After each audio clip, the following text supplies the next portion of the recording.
listening to the best of the Martha Zoller Show. To hear the full show each day, tune in to AM 550 and FM 102.9 WDUN or log in to accesswdun.com and click the Listen Live button from 9 to 11, Monday through Friday.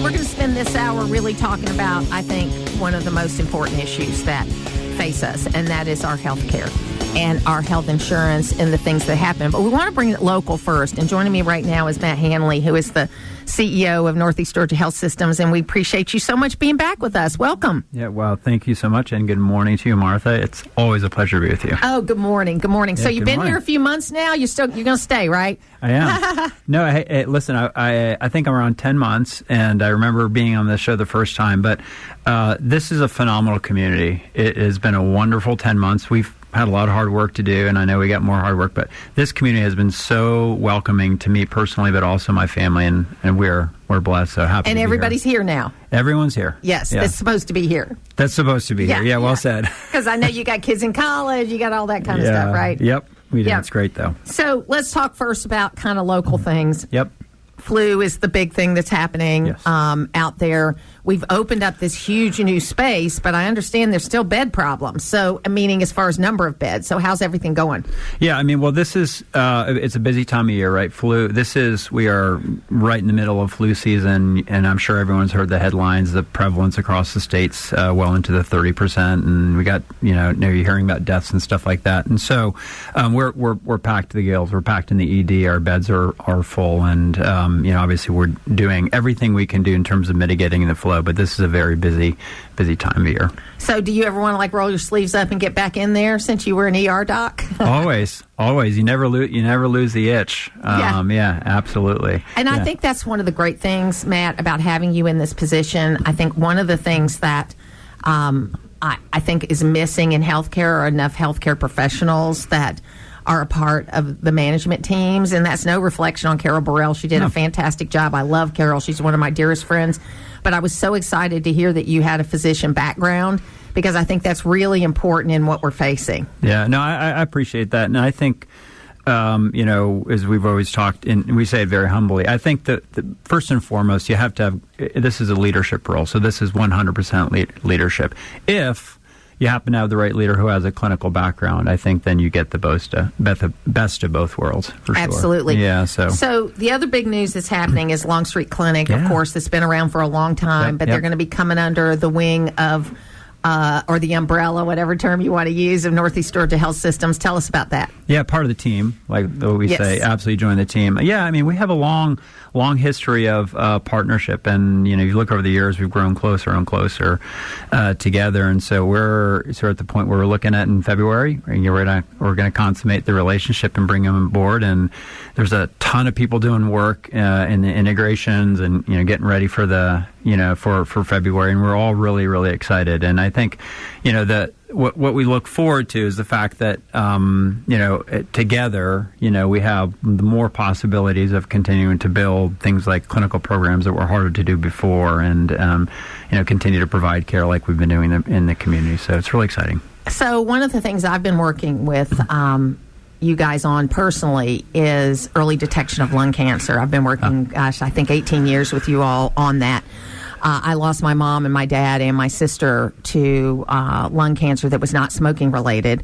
And as a result of that, I was that person, that was working with Angie Caton and other people on your staff, just like, okay, we got to do more, we got to do more, we got to do more. And we are doing more now. We've got a lot of early screening available. Also, Dr. Gersh, Karen Gersh, is just doing this amazing work with even more early detection. So I just want to personally say thank you, but also it's the right thing for this community that we have these resources available. Yeah, and this is one of the things that I love it, and I get very excited when we get to do this type of work. So yeah, we have Karen Gersh and April McDonald, so two phenomenal physicians who are working in this space. But what they were doing is, not every day do we get to do things where we meaningfully really, really move the ball and make a seismic change in terms of how we take care of people. So to your point, lung cancer, right?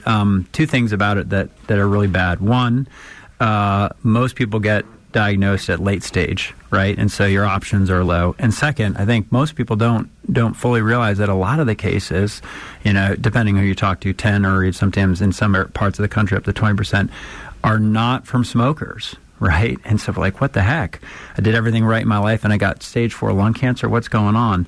The work that we're doing in terms of diagnosing lung nodules and doing work we call, ion robotic bronchoscopy is we've been able to move almost about 25% of those stage 4 diagnoses to stage 1.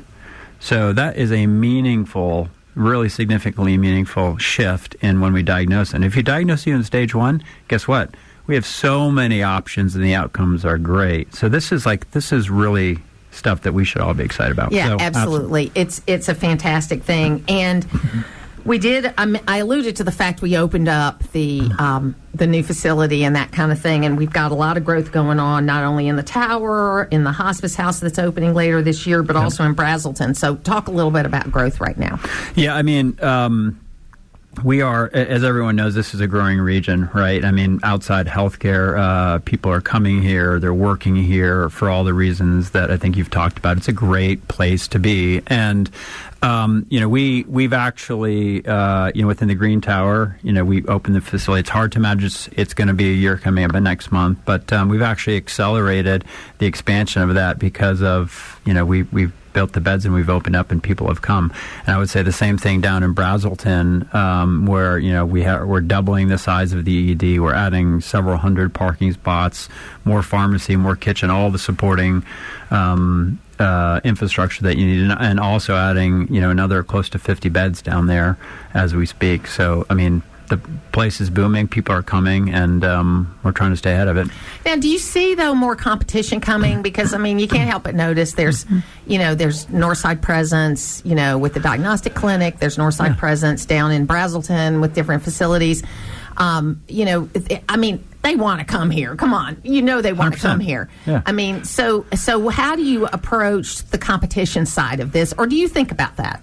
Yeah, no, I mean, 100%. It's a great place to be to do healthcare. Let me just say, not only in Georgia, in the United States. And I've have the perspective of seeing a lot of places in the United States. This is just a good place to do healthcare.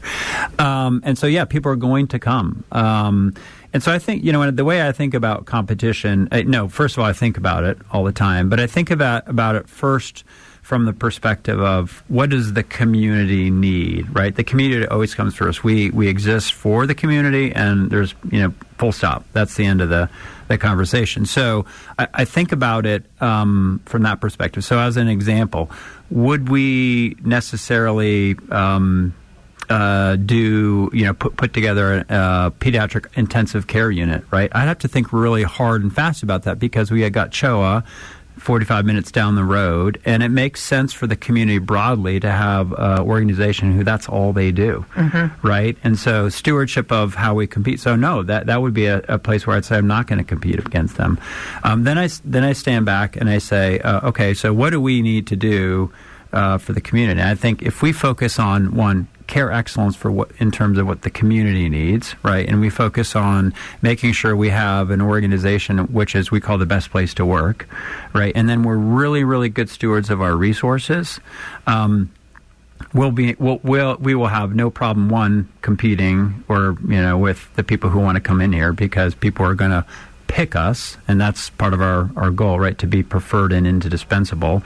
And I had an employer the other day ask me, he's like, why do you need to do all these things? You have market leverage, you're best in the market. And I'm like, because I don't want you to have to go to me. I want you to pick us because we're just the best. And if you do those things, you'll be successful. I like that. Pick us because we're the best. I like that. Now, a lot of people like to say, the big bad oil companies. But when you look at oil companies, they are in the middle of the pack as far as profit goes. You'll see where I'm going here in a minute. It's insurance companies and pharmaceutical companies that are way up there as far as profits. And I'm not anti-profit. I'm a capitalist, okay? I think companies making profit is a good thing. The president, though, was talking about bringing in big insurance companies and putting some pressure on them to bring premiums down. And I got to believe they can do that. They're making huge amounts of money. I know the goal is to make as much money as you can, but it also ought to be a goal to provide services that people can afford. And while health insurance is, I always say it's not a healthcare finance plan. We treat it like it's a healthcare finance plan. It should be health insurance, which is different. But where do you see that whole thing going? I know that's not in your world directly, but it's it's something you're going to have to deal with because you deal with insurance companies. Yeah, I think it's a fair question. I thought you were going to ask me about the Fed chair. No, I mean, listen, affordability in healthcare has been a conversation. I feel like I've been in it for the last 25 years. I mean, and the bottom line is if total healthcare spend in the U.S. Was 15% of GDP, we probably wouldn't be having this conversation. It's not. It's north of 20%, and it continues to go up. So for most people, it's the single biggest line item, or one of the biggest line items on their expense sheet. It's a fact. And so it's a big deal. And if you look at what President Trump and the White House has been doing, not just recently with pharma, but they have been pushing on the affordability conversation. So the One Big Beautiful Bill, I say specifically the Medicaid expansion, basically saying we can't afford this, right? And so there's been push on that. There's been the ACA subsidies. There's then the push against prior auth this summer, which didn't get a lot of press. And then pharma recently around the GLP-1s and getting better pricing for that. And the most recent conversation is insurance, right? And I think when I think about how do we address affordability, I think we got to address it on the macro level structurally. So pharma, going after the insurance companies in and of itself, I don't think it's going to be enough. I think, I know you say they make a ton of money. Some of them make a ton of money. But if you look at the stat that I know, and again, check it because I'm not going to check my facts always. But when I look at the average margin for the Blues plan across the United States, it's only like 3%. So we're not going to get 50% out of their hide, and a lot of them didn't make money. Right. And you could say there's a lot of good reasons for that. But underpinning, where they're setting their premium, is the cost of hospitals, the cost of physicians, the cost of technology, the cost of pharmacy. Yeah, pharmacy. You got it, and so on and so forth. So I think we have to work structurally on the macro level, on the federal level. We have to work structurally on the state level, and then everyone in the healthcare space has to do, their own responsibility in terms of driving the affordability agenda. And I think it's on three different levels, right? It's the business model, it's the payment model or the incentives that we're having, and then it's the care model. Well, and it's funny because you mentioned pharmaceuticals because it's, my big problem with, I could defend them up until they started spending more money on advertising than they do on research and development. And I know I care for my father-in-law, who I know he gets on the phone about 3 times a day when he sees an ad on television and calls his doctor's office and wants an answer back, and that takes time away and resources from that doctor's office. But they're going to call him back because he's their patient. Yeah. And I finally said, Pop, you can't do that. You got your your son is a doctor. You can ask him those questions, but it's not good enough coming from him. It's just like your mom tells you something and then your kid's friend tells them the same thing and they think it's the smartest thing they ever heard, right? Yeah, listen, I got the same thing. And, theoretically, I should be able to navigate all this with my parents, but I got the same thing going on. So no, it's absolutely true. It's hard. It's real world, right? The way offices are and what they have to do, because they've got to manage this thing of having great customer service and being good to the people, but then also how the market's changing and how all these things are changing. And so it's an interesting time. I think it's just, I think with the work that y'all are doing is great. And I love what I see at the hospital right now. And, I'm a big fan in that, in the last 2 years, I think I've probably used every part of your hospital services for one reason or another. And it's important. It's big. It's frustrating.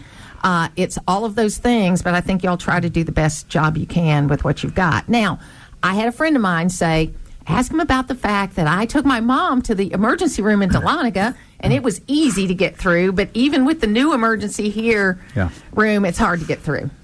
Yeah. Thanks for the question. I'm sorry, but no. Passed along. Martha, I would be disappointed if you didn't ask me tough questions. No, that's what we're here for. Because listen, healthcare is really hard. It's really messy. And people are messy. You said that. I said that people are messy, yeah.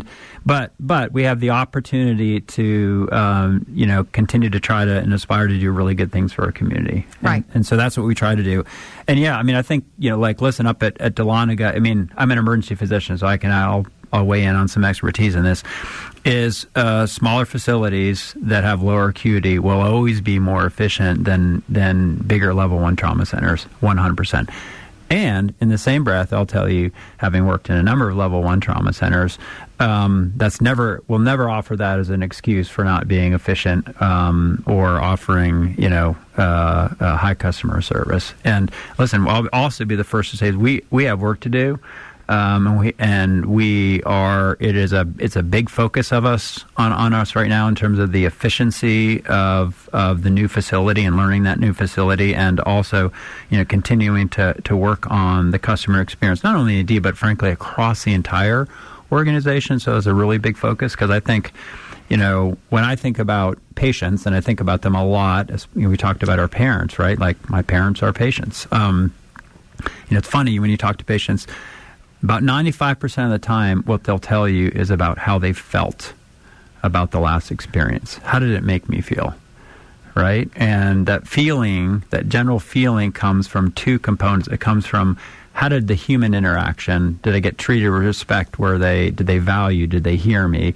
And then the second comes from the service component, right? Did I wait in line a long time? Or, it's kind of like if you're in an airline and you say that the attendant was really, really nice to me, and then I had to wait 3 hours because my flight got delayed and no one talked to me, right? So we're looking at both of those and thinking about those and doubling down on those. Matt Hanley, thank you so much for being with us today. Thank you, Martha. It's where North Georgia comes to talk. It's the Martha Zoller Show on AM 550 and FM 102.9 WDUN.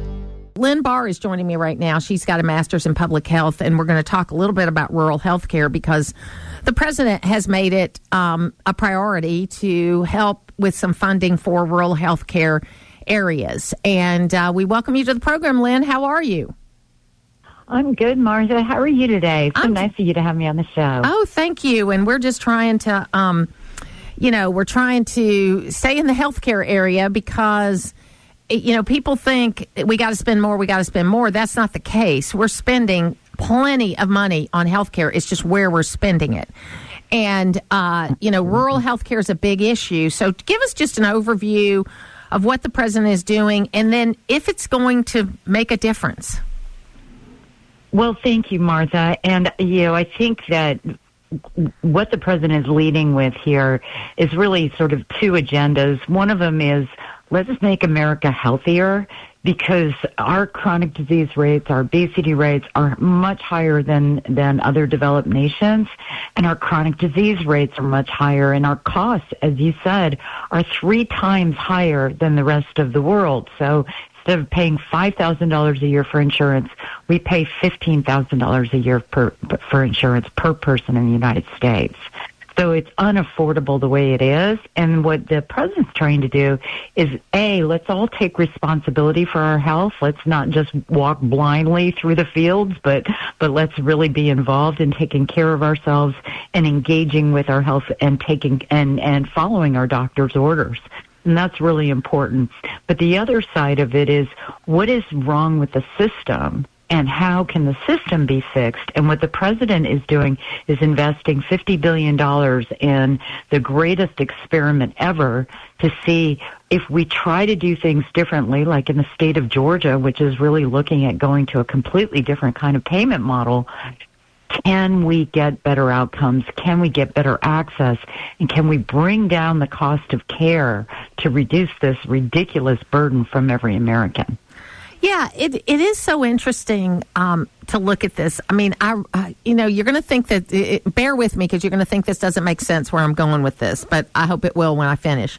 So I'm sure it will. A year or so ago, Oprah had this special on the GLP-1s, right? And so she had to resign from Weight Watchers in order to be able to do it. And she came on and I don't know if you watched it, but in the whole thing, she didn't talk at all about the cost of GLP-1s, but she talked about GLP-1s. But one of the things that came out was that Ozempic, which is kind of the granddaddy of it, has been around for 20 years, and they've been using it for 20 years in different ways. And I thought to myself, the immediate thing that popped into my mind, because my husband's a primary care physician, we manage a nursing business together, so I'm not a healthcare professional, but I'm peripherally involved. Immediately I thought, 20 years, why isn't there a generic out there for this? If the number one problem we have in America is the fact we have obese, diabetic people, I mean, I know I'm oversimplifying, but almost all chronic health problems come from us being overweight and having diabetes, almost all of them. And yet there's been this drug around for 20 years that they get a new patent if they create an auto injector. Yes, right? So this is crazy. If you put it in an injection pen, then they get another patent. There goes another 20 years. I know. It's ridiculous, right? And the costs are ridiculous. And remember, during the when it first came out, it was unavailable, right? There was a shortage, and then pharmacies could just make it. They could make the generic semaglutide in their pharmacies, and now they're like, okay, well, we can't allow that to keep happening. And I'm going, what is happening here? It could be a lot cheaper if we just let people, let the market work. But that's not the way the FDA works. No. And so it's so crazy to me. And I know that's one thing, and it's personal to me because 5 years ago, about 5 and 7 years ago, I had my knees replaced, and I was extremely overweight at that time. And, I'm kind of the poster child for my orthopedic surgeon because, I got my knees replaced and I got to where I could move again. And I also had an illness that I became pre-diabetic while I had this illness. And so I was just like, okay, I am not going to become a diabetic, and I'm going to take better care of myself. And in the last 5 years, I have and I did use semaglutides as a part of this journey. And I'm in better shape than I've been. I'm not diabetic or pre-diabetic. I don't have high blood pressure anymore. I mean, I'm like the poster child for if you take care of yourself. Yes, you might have to spend money on these drugs for a period of time, but you're going to get yourself to the point that you're not on drugs anymore and you're healthy. And Martha, that's So I'm nothing worse than a convert. Yeah, well, but you are making exactly the point. So in other developed nations, we always, as Americans, we're like, well, I can get my knees replaced today, right? I don't have to wait 6 months like they do in Canada to get their knees replaced. My knees hurt, I can get them replaced. What they don't know is in Canada, before they're going to replace your knees or before they're going to give you bypass surgery, they're going to put you on the semaglutide for 6 months. Because a lot of times if you can reduce the weight, the knees get better. Yes. And, and so it's like, let's treat the root cause. And we've never had a treatment that worked, and now we know a lot more about brain chemistry and say, well, it's not these people's fault. Why aren't we helping them? If we can help them to lose the weight that's causing their diabetes, their fatty liver disease, all of these horrible things that are happening to them, and then I'm putting them in the hospital, we'll spend $10,000 to cut off their leg when they have diabetes, right? But we won't spend $10,000 to give them the semaglutide to prevent it. And that doesn't make any sense. And then we have the situation, I think, with a lot of young people that I've met. And my daughter's dealing with this with a lot of, she doesn't have colon cancer, but she's got a lot of stomach issues. And she sees a gastroenterologist on a regular basis. She's 34. But friends of hers have been diagnosed in their 20s and early 30s with colon cancer. And I think it had a lot to do with what we were eating in the 90s. And I'm not a tree hugger. I'm not a person, and I cooked mostly, I didn't use a lot of processed food, but there were some processed foods that we had. There was some biscuits in the kitchen. Yeah, there was some toaster strudels. I'll admit to that. But it can't be. You look at these young people that are having these gastrointestinal problems that are much higher rates than what I'm in my 60s than what I had. You got to think that there was something in the food. So a lot of people are have the jury out on RFK. I get that you can look at RFK and you can look at him a lot of different ways. But what I've said to a bunch of my friends is if he can fix the food supply and get prescription drugs to where they make sense, then it's worth it. Whatever else he does, God it's worth bless it. him. Yeah. Right? Yeah. And let's focus on what's good here. And I just want to say, I'm a public health professional, right? I will fully say I believe in vaccines, and so does RFK. So if you read his written statement, he is for measles and polio vaccines. But he's got questions about other vaccines, and he's got questions about what we put in our food. And if we're not asking questions, this is how we make America healthy again. Ask questions. What is this chemical in my food? Why is our wheat in the United States different from everybody else? Why do we treat it with formaldehyde? What is going on out there? And ask questions, not just accept that because the food industry said it was okay, it's okay. And look at baby powder and Roundup and, asbestos and all of these things that everybody said, it's fine. And then we find out are major carcinogens. There's something happening that are making our children sick.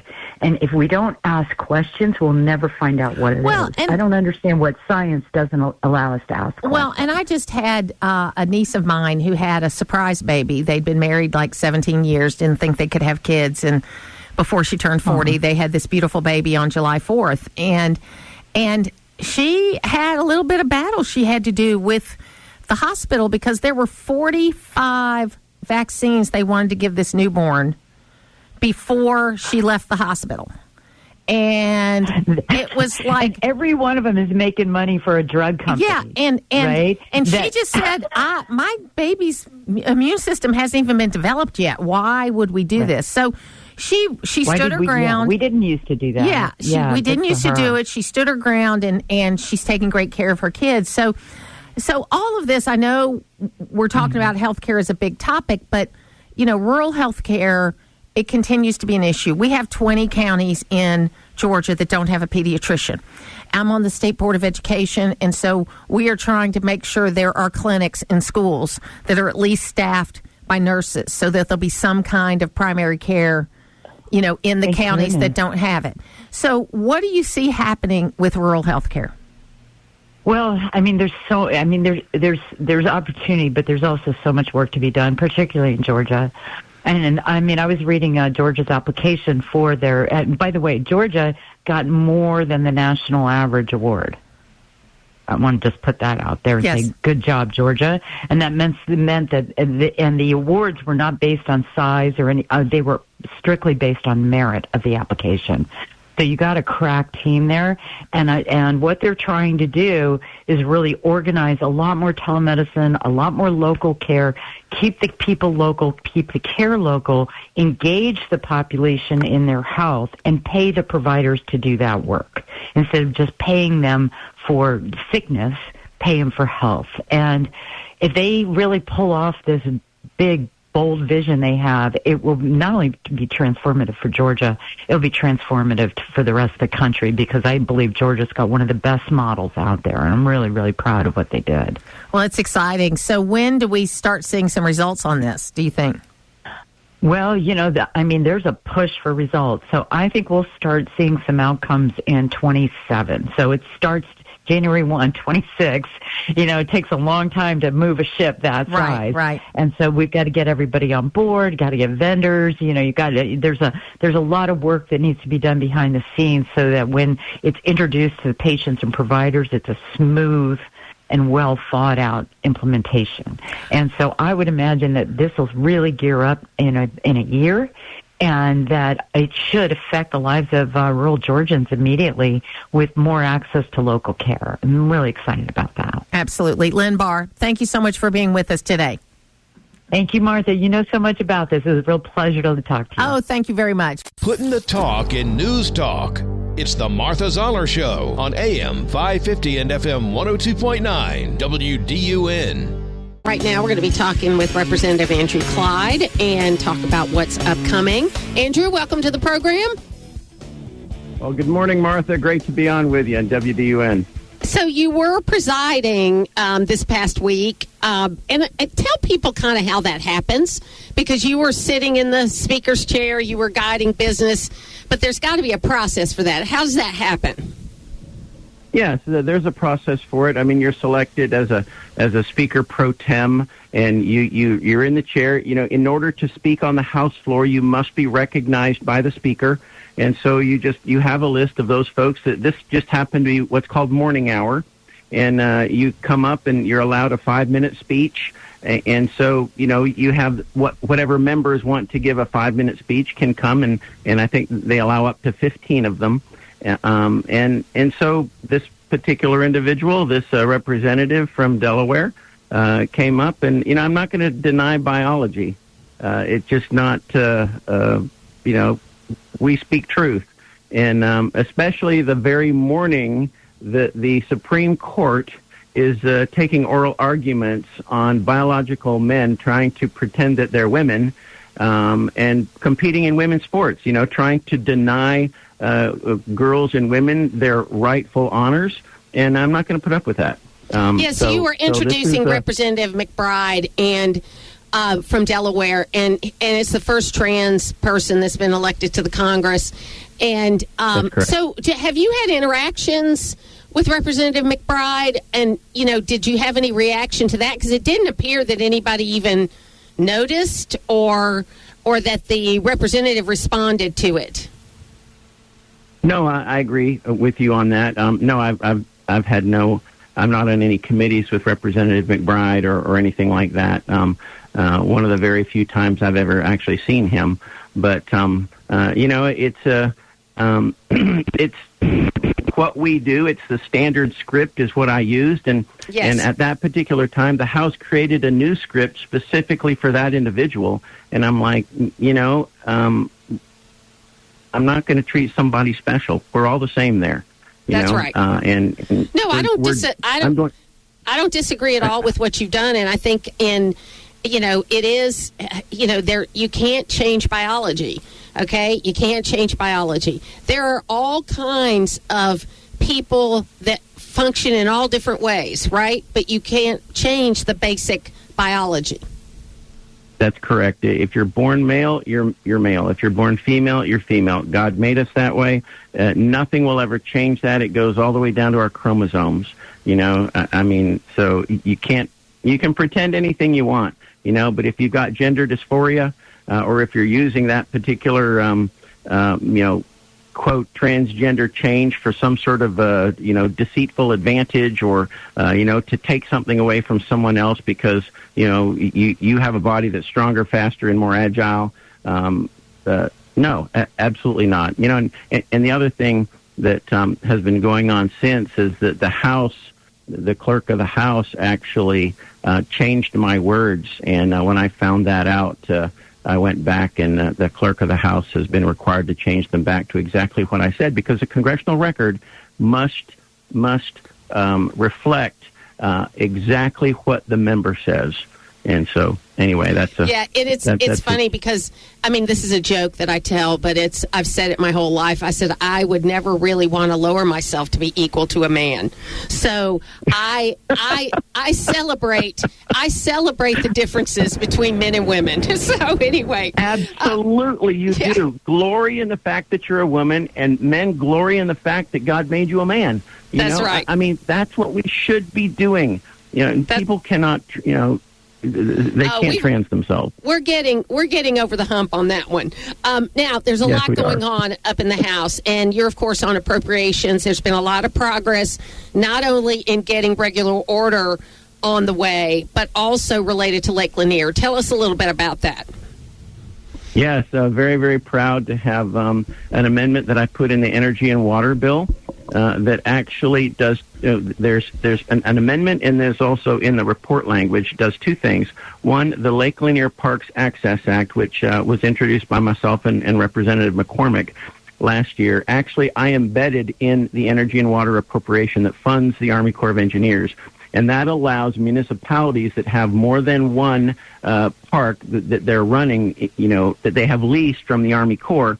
If one park has fees in it and another park doesn't, then right now you're not allowed to move fees from one park to the other.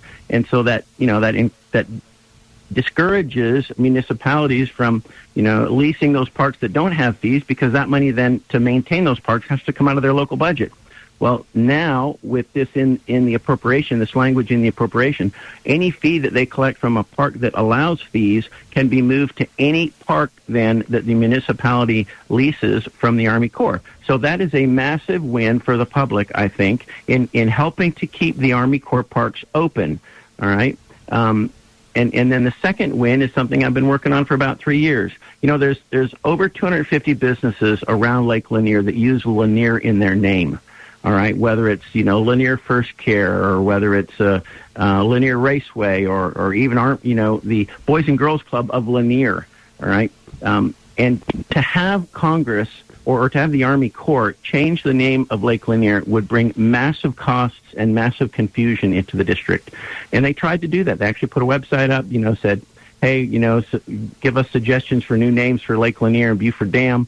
And I put a stop to that. And so in this bill is language that prevents taxpayer dollars from ever changing the name of Lake Lanier or Buford Dam. And not only that, it saves the taxpayer over $1 million, which is what the Army Corps said it would cost them to change the name of Lake Lanier. And there's no reason for it. The community has not asked for it. It was a woke proposal that came from Congress. And so when the president signs this, next week or when he comes back from Davos, then it will be in law, and it will not be changed, and it will be the name of Lake Lanier will be saved. Well, and just to remind folks, the Corps was I guess it was the Army Corps, or maybe it was the Department of Defense, was doing this look at the names of everything, and anything that was related to the Civil War, they wanted to change those names. And That's in correct. the case of Lake Sidney Lanier served, I think, as a corporal or something like that in the Civil War, but wrote the poem long after he was out. The poem about the part of about our area. Wrote that long after, and right. That's right. And so they wanted to take his name off of it, and there was a huge uproar, and you were able to stomp that out very quickly. And I was honored to do it. I mean, Sidney Lanier was such an amazing professor at Johns Hopkins University. He was a flautist, a principal flautist at, I believe, the Baltimore Symphony Orchestra. I mean, the man was incredibly talented, was a poet. The United States even honored him with a postage stamp in 1972. Yes. All right. I mean, that is what an amazing man this person was. All right. And so it was appropriate to honor him. He wrote the Song of the Chattahoochee, that poem that is so famous here in the South. So for someone to try and change the name and bring such damage to this district was simply wrong. And it had to be stopped. And I'm very, very proud that when the president signs this in a few days, it will be permanently stopped. So I'm hearing rumors that there's actually real appropriations going on, bills actually being signed. I've even heard language in the media where they say if we get to this shutdown, that it won't shut down the entire government because a certain number of bills have actually been passed appropriately and will be signed into law. So where are we on getting towards, preventing this shutdown at the end of the month? Well, the government is currently funded through January 30th with a continuing resolution, but we have passed 8 of the 12 appropriation bills through the House. All right. I believe the Senate has passed, the 2 that we passed this week have not been passed by the Senate yet, but the Senate has passed 6 of the 12, all right, with 2 more on their way to them to be passed. And those bills were prior negotiated between the House and the Senate, so they should pass. There should not be an issue there. We've got 4 bills left. One of them is very contentious, and that's Homeland, and that's simply because the Democrats want to put illegal aliens above American citizens. Homeland includes the TSA. It includes all of our airports, all of our air traffic. It includes our border protection, the Immigration Customs Enforcement, ICE, all of the things that protect our homeland, the Democrats want to defund, apparently. But the last 4 bills are the defense bill, the labor, health, human services, and education bill, the transportation bill, and the homeland bill. And the Democrats are are very eager to get labor, health, human services passed because there's a lot of earmarks in there that the Democrats have. There are no earmarks on the House side. The House does not allow earmarks in the Labor H bill, but the Senate does. So there's some leverage that we have over the Senate. So these bills, from what I understand, will be coming out Sunday night in print so that we can look at them and see what is in them. And then we'll have amendments on the House floor, which is amazing. And then it will be voted on, and hopefully by the end of next week, we will have all 12 appropriations passed in the House, something that has never happened since I've been in Congress, something we have been working toward diligently, and our chairman, Tom Cole, has done an amazing job in guiding us through that path. So I'm really excited, Martha. We're finally going to have a budget, and being that I'm on the budget committee as well, we're going to have a budget resolution. The goal is to have a budget resolution out in the next few months so we can get this process kick-started early. Well, that's exciting to hear. And look, I nobody more than me wants to get things back on regular budget order so that we don't have all this craziness all the time. I mean, it is something we have to do. But I also understand that we are running for the first 2 quarters or the first quarter of the year. The deficit is down by over $100 billion. We are doing a better job all the way around on fiscal management. And I was talking to a friend of mine that makes tips, okay? And what a lot of people don't understand is that folks that make money on tips generally file their taxes really early. They don't wait till April 15th because they're generally in a working class group that they get most of what they pay back, okay? And so they file early. As soon as they get their W-2, they file. They don't have a complicated tax return like I do. And so they file immediately. And I was talking to her yesterday, and she was so happy because she was going to get all the taxes back that she paid on tips last year because of the way the big, beautiful bill was written. So we're going to start seeing people that do that. And that's one thing that I think a lot of people that are in positions like yours, with all due respect, where you probably have an accountant do your taxes and you don't get involved in the day-to-day of it. I know I don't. But in the real world, people like my daughter and my sons and people like that are early in their careers, they file their taxes early and they do it themselves. And they're going to find out that they're going to get more money back than they thought. And you are absolutely correct, and that is the result of the one big, beautiful bill. You know, President Trump promised no tax on tips, no tax on overtime, and it's not just the tip folks, it's the overtime folks as well. They're going to see that too. You know, if you're an hourly worker and you have some overtime this past year, you're going to be exempted for the halftime, the overtime that's actually paid, $12,500 if you're single, and $25,000 if you're married. That is a massive amount of no tax on overtime and no tax on tips. So yeah, people are really going to see an impact. I'm excited to see how that goes. Andrew Clyde, thank you so much for being with us today. If people need more information from your office, how can they get it? They can go to clyde.house.gov. And they can just you can sign up for my newsletter there, but you can also just put in a request, and we will contact you. And if you've got an issue, we'll get right on it. Absolutely. Thanks so much for being with me today. Thank you, Martha. Great to be on WDUN. To hear the full versions of last week's Martha Zoller shows, go to the podcast page at accesswdun.com, and you can follow me on social media at Martha Zoller.